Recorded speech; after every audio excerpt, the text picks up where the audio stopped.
Marcus Hale had everything. That was what the magazine said. Forbes had his face on the cover 3 times in the last 5 years. His company, Hale Tech, had changed the way the entire world used smartphones. His penthouse in Manhattan sat on the 54th floor, with floor-to-ceiling windows that looked out over Central Park like the whole city was his to command. He had a chef who came in every Tuesday and Thursday.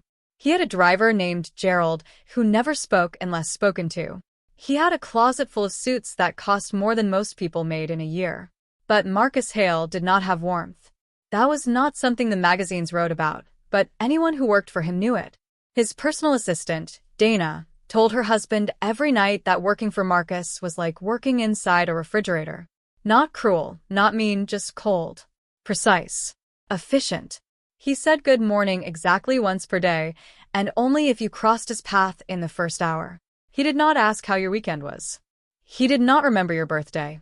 He reviewed spreadsheets the way other men watched football, with complete and total devotion. People who had known him before said, he used to be different. His college roommate, a man named Pete who still sent Christmas cards that Marcus never answered, told people at dinner parties that Marcus had once been the funniest guy in any room. Loud. Generous. The kind of man who bought rounds for strangers and remembered the names of waitresses. That was before his mother died. She passed away 4 years ago, right when Hale Tech was exploding into something neither of them had imagined. A stroke, sudden and silent. On a Wednesday morning in November. Marcus had been in a board meeting in Tokyo. By the time he landed back in New York, it was over. He never said goodbye. He never got to hold her hand. He went straight from the airport to the hospital, sat beside her for 1 hour in a room that smelled like antiseptic and old flowers, and then he stood up, straightened his tie, and went back to work. People thought he was strong. He was not strong. He had just decided, somewhere deep in a place he never visited anymore, that feeling things was too expensive. The cost was too high. You loved someone and then they were gone, and the hole they left behind was so big you could fall into it and never come out. So Marcus Hale stopped going near holes. He stopped going near anything that might crack him open. His apartment reflected this perfectly. It was beautiful in the way a museum is beautiful, impressive, spotless, and completely empty of anything personal. No photographs on the walls. No mug with a silly saying on it. No blanket tossed over the back of a couch. Every surface was clean and deliberate and cold. This was the house that Rosa Mendez came to clean every Monday, Wednesday, and Friday. Rosa was 31 years old. With dark hair, she kept in a braid down her back, and hands that were always slightly rough from work. She had come to the United States from Guatemala 8 years ago, first working in a hotel laundry, then as a house cleaner for a service company, and then 3 years ago, she had been assigned to Mr. Hale's penthouse through an agency called Sterling Home Services. The pay was better than anything she had known. She was grateful in the deep, quiet way of someone who has learned that gratitude is not given. It is earned through survival. She was also the mother of a little girl named Lily. Lily was 3 years old, with her mother's dark eyes and her late father's round cheeks and a laugh that sounded like someone shaking a jar of coins, bright and tumbling and impossible to ignore. Rosa's husband, Daniel, had died 18 months ago in a construction accident in Queens. A scaffold gave way. He was 29 years old. After that, Rosa had no one to watch Lily while she worked, and the daycare near their apartment in the Bronx had a wait list that stretched to forever, and Rosa could not afford to stop working, not even for a week, not even for a day. So she had made a decision that terrified her. She had called the agency, explained her situation in careful, apologetic English, and asked if there was any possibility, any at all, that she might bring her daughter on days when there was absolutely no other option. The agency woman, a tired person named Mrs. Cho, had said she would have to ask the client. The client, of course, was Marcus Hale. Marcus had said yes. Not because he was kind. He said yes because Mrs. Cho had framed it as a scheduling problem, and Marcus was good at solving scheduling problems. The cleaner needed to bring a child, or the schedule would be disrupted. Marcus did not want his schedule disrupted. So he said yes, with one condition delivered through Mrs. Cho like a verdict from a judge. The child is not to disturb me. Rosa had understood. She understood completely. The first 2 times she brought Lily, the little girl sat in the kitchen on a blanket Rosa spread on the tile floor, playing quietly with a set of small plastic animals she carried in a Ziploc bag everywhere she went. A giraffe, 2 horses, a tiny elephant with a broken trunk. Rosa moved through the apartment quickly and carefully, always keeping one eye on Lily, always whispering, always making sure her daughter did not wander. Marcus never looked at the child. He passed through the kitchen once each visit, poured himself coffee, and left.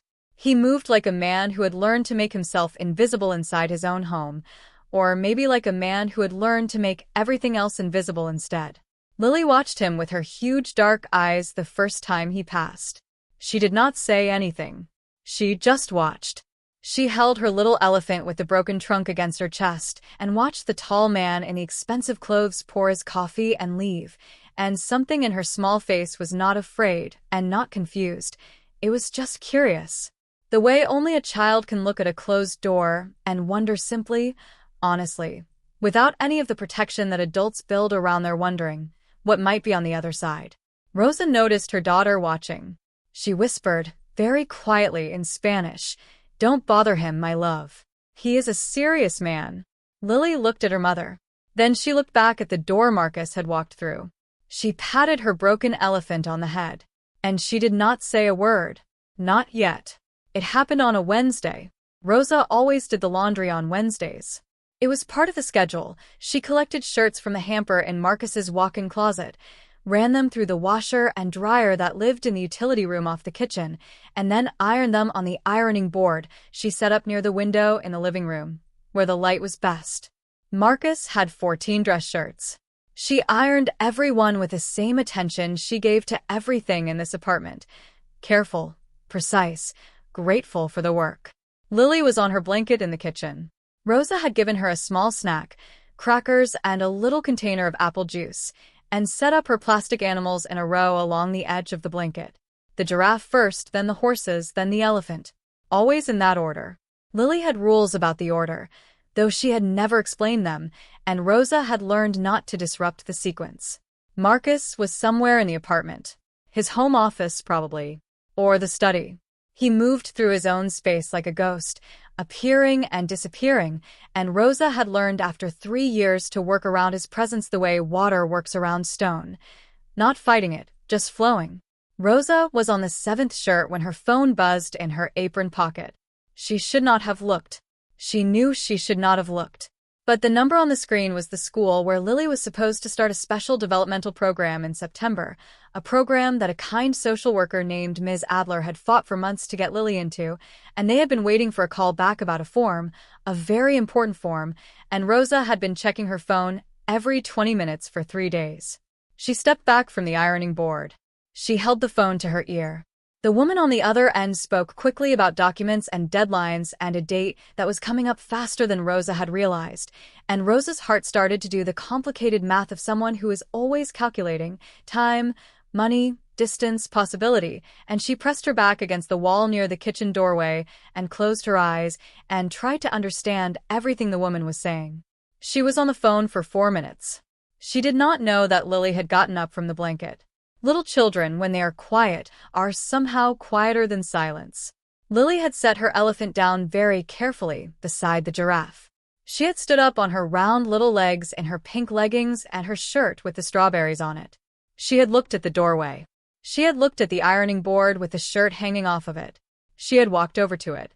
Later, Rosa would try to understand what Lily was thinking. She would ask, in the gentle way mothers ask toddlers things, knowing the answer will be both completely honest and completely mysterious. "Baby, why did you go to the ironing board?" And Lily would say, "I help." That was all. Just that. I help. Lily had seen her mother iron. She had watched it many times. She understood, in the way 3-year-olds understand things, not with words but with pictures, not with logic but with love, that the iron made the shirts smooth, and that smooth shirts made Mama work, and that when Mama worked they could buy crackers and apple juice and keep the lights on in the apartment where they lived together in the Bronx with a window that rattled when the trains went by. She did not know the iron was hot. Or maybe she half knew, in the way children half know dangers, abstractly, incompletely, the way you know fire is hot but still reach toward the pretty orange color. She grabbed the iron by its handle. The iron was heavy, much heavier than she expected. It tilted in her small grip, and the metal base swung down toward her arm, and Lily stumbled backward with it, and the ironing board rocked on its legs. And then there were large hands, 2 of them, appearing from nowhere, from everywhere, moving so fast they seemed to break some rule of how fast a person can move. One hand caught the iron by its body, the hot part, the part that should have burned, and the other caught Lily around her middle, lifting her up and back in one motion, away from the board, away from the iron, into the air. Marcus Hale was holding her. He did not know how he had gotten there. He had been in the hallway. He had heard something, a small sound, a wobble, some frequency that bypassed thought and went straight to the body, and he had moved before his brain had issued any instructions, and now he was standing in his living room holding a toddler against his chest with one hand and holding a hot iron by its sole plate with the other. He set the iron down on its heel on the board. He looked at his right hand. There was a faint red line across his palm where the metal had been. It would blister by tomorrow. He would not tell anyone about it. Then he looked at the child in his other arm. She was staring at him. Those dark, enormous eyes were about 6 inches from his face. Her little hands had grabbed the lapels of his shirt, the shirt he was wearing, not the one being ironed, and she was holding on. She smelled like apple juice and something sweeter underneath it, something he had no name for, something that reached into his chest and pressed against something there like a small and insistent fist. She was not crying. She was not scared. She was looking at him the way she always looked at him, with that pure, open, devastating curiosity. And then, in a voice like wind chimes, she said, "You gotta owe." She was looking at his hand, at the red line across his palm. Marcus looked at his hand too. He looked back at her. He had no idea what to say. Rosa appeared in the doorway then, phone dropping from her hand, face going completely white, a sound coming out of her that was not a word, just a mother's sound. Raw and animal, the sound of almost. "Mr. Hale, I'm so sorry, Lily. I was on the phone, I'm so sorry." But Marcus was not looking at Rosa. He was still looking at the little girl in his arm.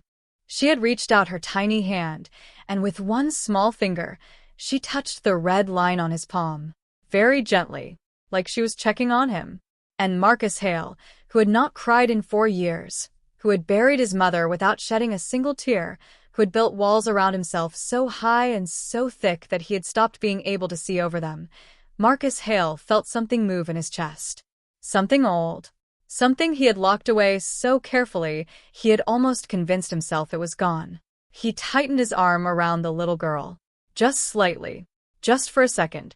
"She's okay," he said, to Rosa, though his voice came out lower and rougher than he intended. "She's okay." He was not sure in that moment if he was talking about Lily. The next Monday, something was different. Rosa noticed at the moment she came through the door. She could not have explained exactly what it was. Nothing had visibly changed. The apartment was the same. The long gray couch in the living room. The glass coffee table with nothing on it. The kitchen with its perfect countertops and its professional-grade coffee machine that Rosa always cleaned around very carefully because it looked like it cost more than her rent. But Marcus was standing at the kitchen counter when she arrived, and he did not immediately leave. He was making coffee. That was normal. He was always making coffee when she arrived. But he was making it slowly, and he glanced up when she came in, and he said, "Good morning." And then he looked at Lily, who was in Rosa's arms, half asleep with her face pressed against her mother's shoulder, and he said, "She sleep okay?" Rosa had been so surprised that she almost said, "Excuse me." She caught herself. "Yes," she said carefully. "Thank you, Mr. Hale." He nodded. He poured his coffee. He left. But Rosa stood in the kitchen for a moment afterward, just holding Lily, thinking about it. "She sleep okay." 3 words. Directed at a child who was not his problem, who was nothing to him except a small disruption he had agreed to tolerate. She did not let herself think too much about it. She put Lily on the blanket with the animals and started work. An hour later, she was in the bathroom cleaning the mirror when she heard something in the kitchen. She stepped out quietly and looked down the hall.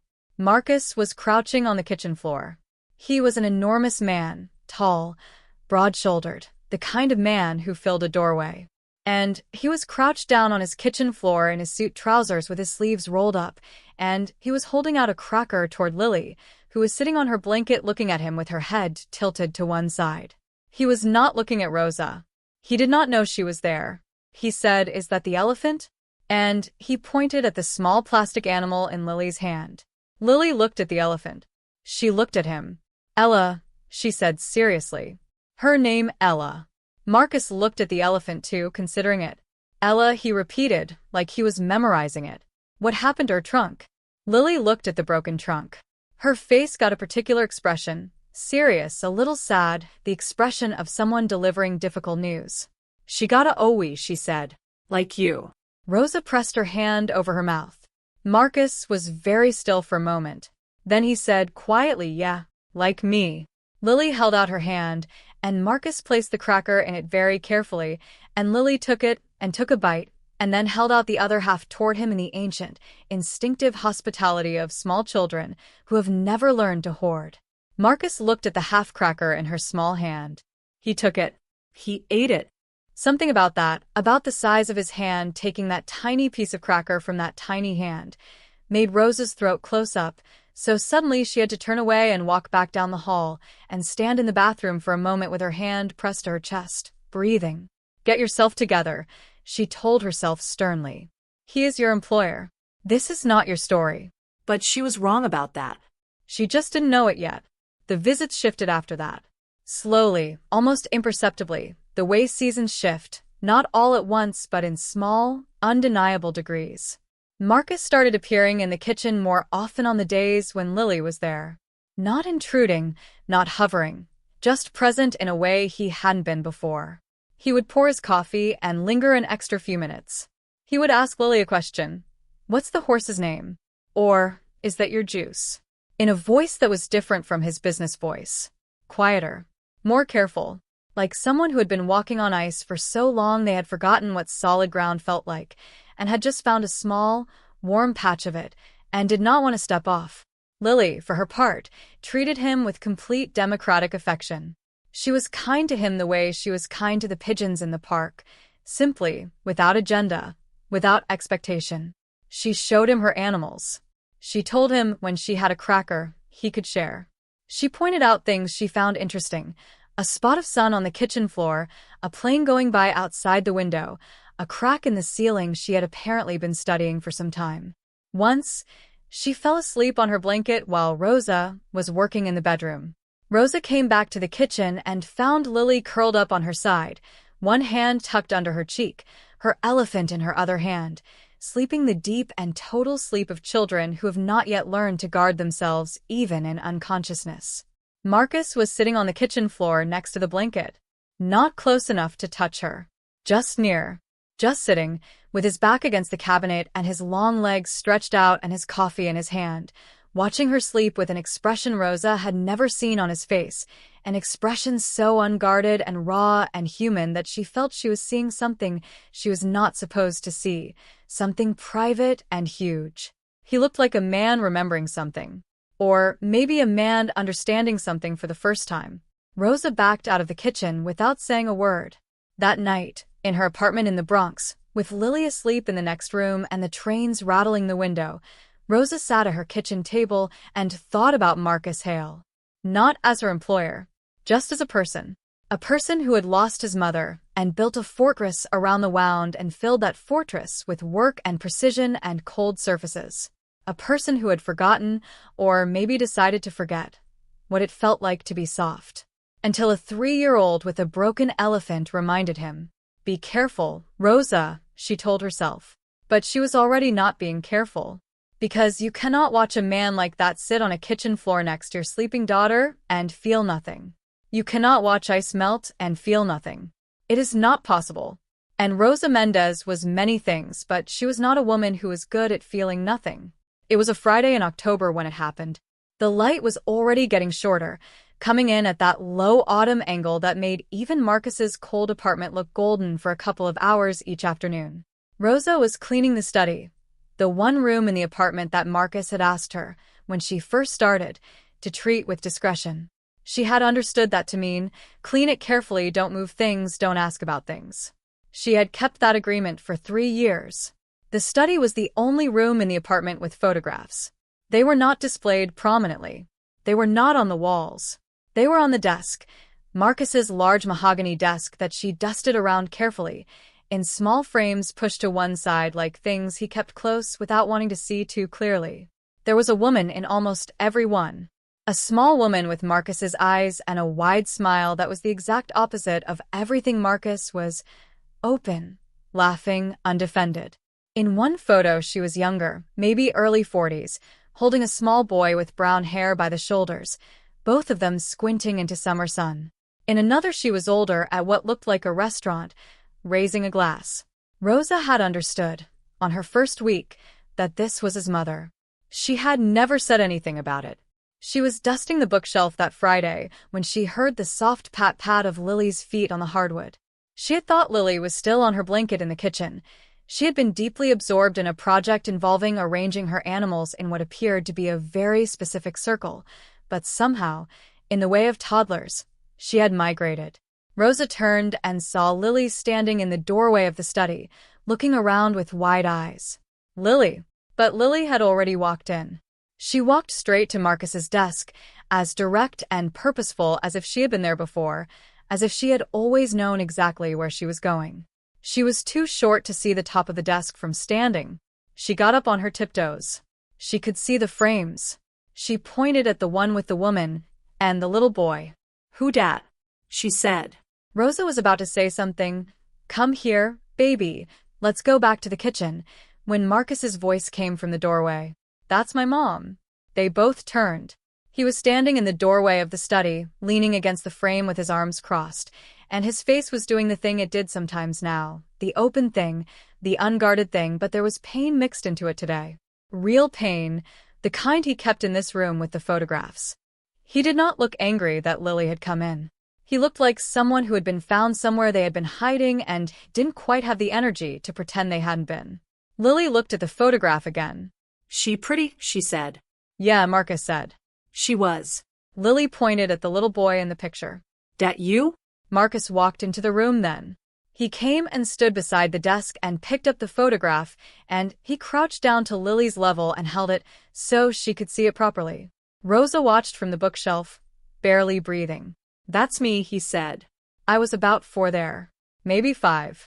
Lily studied the photograph with extraordinary seriousness. Then she studied Marcus's face. Back to the photograph.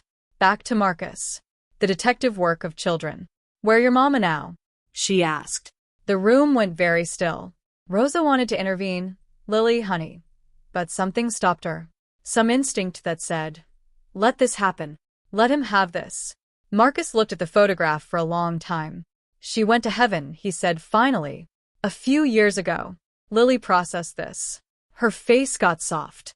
"My daddy in heaven," she said matter-of-factly. "Mama said, he watches me." Marcus looked at the little girl. His jaw moved. Something was happening in his face, the layers coming apart, the careful arrangement of himself coming undone, right there on the floor of his study in front of a 3-year-old and a woman who cleaned his house. "I think she watches me too," he said. And his voice cracked on the last word, just slightly, just a hairline fracture, but Rosa heard it and had to press her hand to her mouth again. Lily reached out and patted his arm. Pat, pat, pat. The same way she had touched the red line on his palm. Just checking on him. Just saying, "I see you." Then, she said something that Rosa would remember for the rest of her life. Something that came out of her daughter's mouth with the total innocence of someone who had not yet learned to be careful with truth. "She probably proud of you," Lily said. "Mama's always proud." Marcus Hale closed his eyes. And a tear ran down his face. One single tear, escaping through some crack she had made in him, some small opening that all his years of carefully constructed cold could not close against a 3-year-old in a strawberry shirt. He wiped it away fast. He pressed his lips together. But Rosa had seen it. And Lily had seen it. And Lily, because she was 3 and because she did not know that men like Marcus Hale were not supposed to cry, simply patted his arm again, and then went back to look at Ella the elephant, who had been waiting patiently on the floor near the doorway. Marcus stayed crouched on the floor for a moment. Then he looked up at Rosa. She did not look away. She did not pretend she hadn't seen. She just met his eyes, and she let everything she felt, the sorrow for him, the recognition of grief meeting grief, the strange warmth of being in this room right now, she let it be on her face. He didn't say anything. Neither did she. But something was said. Something important. Something that did not need words. He stood up slowly. He put the photograph back on the desk. He straightened it with one finger, very precisely, the way he did everything. And then, quietly, he said, "I'll be in the kitchen if she wants more crackers." And he left. Rosa stood in the study alone. She looked at the photograph. At the woman with Marcus's eyes and the wide, undefended smile. "Thank you," she whispered to the photograph. She was not sure exactly what she was thanking her for. Maybe for leaving behind a son who, somewhere under all that cold, still had a heart. Christmas came quietly to the 54th floor. Marcus had never decorated for the holidays. He found the whole production excessive. The lights, the trees, the relentless cheer that descended on the city like a weather system. He usually spent Christmas Eve in the office and Christmas Day either working or not acknowledging the day at all. His assistant Dana had once put a small wreath on his office door as a gesture of goodwill, and he had taken it down by noon without comment. So Rosa was not prepared, when she came to work on the Monday before Christmas, for what she found. There was a small tree in the living room. Not a large one. Not elaborate. Just a small pine tree in a simple pot, sitting near the window where the morning light came in. It was not decorated, but it was there. It was undeniably, impossibly there. Marcus was at the kitchen counter making coffee. He glanced up when she came in. Then he glanced at the tree. Then he looked back at his coffee. "I thought," he started. He cleared his throat. "Kids like trees, right?" Rosa looked at him. She made herself breathe normally. "Yes," she said. "They do." "There's stuff," he said. He gestured vaguely toward the counter, where a bag sat. "To put on it." "If she wants." Looked in the bag. Ornaments, small, plastic, unbreakable ones, clearly selected with a Tia Rosa-year-old in mind, and she understood immediately that he had thought about this, that he had stood somewhere in a store and specifically chosen ornaments that wouldn't shatter if a toddler dropped them. Something about that careful, practical act of love, because it was love, even if he would never have called it that, even if he would have called it logistics or child safety considerations, broke Rosa open quietly from the inside. Lily saw the tree from the doorway. She stopped walking. She stared. "Oh," she breathed. It was barely a sound. Just a small sound of wonder, the sound of a child seeing something beautiful for the first time, purely, without any of the complicated feelings adults have layered over beautiful things over years of living. Then she looked at Marcus. "You got a tree," she said. "Yeah," he said. "For me?" He was quiet for a moment. He was looking at his coffee. "Yeah," he said. "For you." What happened next was not something Marcus had prepared for, strategized about, or in any way anticipated. Lily ran across the kitchen and threw her arms around his legs. She was so small that her arms barely went halfway around his knees. She pressed her face against his leg and squeezed with all the considerable strength of a 3-year-old's love, which is a surprising amount of strength, and she said, muffled against his trousers, "Thank you, Marcus." It was the first time she had used his name. Not Mr. Not the man. Marcus. He stood completely still. His hands were at his sides. His coffee was in one hand, and he held it very carefully, and he looked down at the small dark head pressed against his leg, and Rosa watched something happen to his face that she had never seen on any adult face before, something coming open like a window on the first warm day of spring, something letting all the air in after a very long winter. He put his coffee down on the counter. He reached down with both hands. He picked Lily up. She went to him easily, naturally, with the boneless trust of a child who has not yet been given reason to be afraid. She put her hand on his cheek. "You happy?" she asked, looking at his face carefully, the way she checked on Ella's trunk, the way she had touched his burned hand, always assessing, always caring in her small and devastating way. Yeah, Marcus said. His voice was just barely working. I'm happy. Good, she said. And then she rested her head against his chest. She just rested there. Against him. Completely at peace. And Marcus Hale closed his eyes and held a 3-year-old girl in his arms in his cold and beautiful apartment on the 54th floor, and outside the window New York City glittered in the December light, and something in him, something he had been certain was gone, something he had been certain he had lost for good on a Wednesday in November 4 years ago, came back. It came back quietly, without announcement. The way things that are truly lost rarely return, but the way things that are only sleeping sometimes wake. He looked at Rosa over the top of Lily's head. Rosa was not pretending to work. She was just standing in her kitchen with her coat still on and her bag in her hand, and her eyes were bright, and she was not going to apologize for it. Marcus said, "Would you and Lily want to?" And then he stopped. He tried again. "There's a tree. And I bought too many of those crackers she likes. And he stopped again. He looked at the ceiling briefly. This was, she realized, a man who had not asked for anything from another human being in 4 years, and the muscles required for it had atrophied from disuse. "I don't want to be alone today," he said finally. Simple. True. The truest thing he had said in years. Rosa set her bag down. "We would love to stay," she said. They decorated the tree.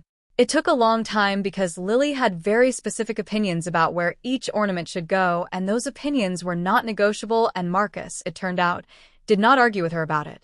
He stood there holding ornaments and handing them to her one at a time as she directed, and Rosa had to look away and look back several times because the image of Marcus Hale, 32-year-old billionaire, patiently holding a plastic ornament while a 3-year-old deliberated about the correct branch, it was almost too much for her heart.